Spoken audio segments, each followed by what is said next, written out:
Hey guys, so we're going to be talking about breaking down our cars a little bit more and some of the common things to look for when you're doing your daily morning joint routine.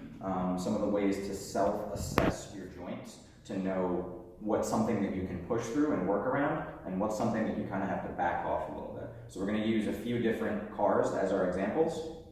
So basically, what we're looking for when we self-assess our cars or control articular rotations is for what is normal joint function and what is bad joint function. So the way that we delineate that is basically the rule of thumb: if you feel a pinch or restriction on what we call the closing side of the joint, that's going to be something where we want to work around that and not push into. So basically, what that means is if I feel pain or restriction in the direction that I'm moving my joint, where the bones are getting closer on that joint, again, that's going to be something that we work around, and I'm going to show you how to work around that. So the first example we're going to use is the neck.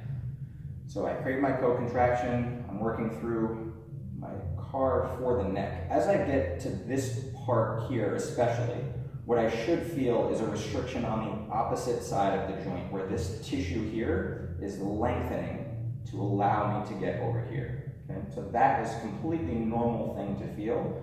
That's a normal joint functioning, where the bones are opening up to create that space for the joint. If, however, I feel a pinch, a restriction, a pain on this side as I go here, okay, that typically means that there's something being contacted within the joint that's not normal. The joint isn't functioning the way that a joint typically functions.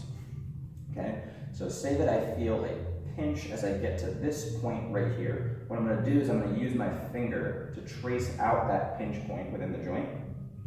I'm going to still go through my car, but just not forcing into that range where I'm feeling the pinch, because we're really only going to do more harm than good.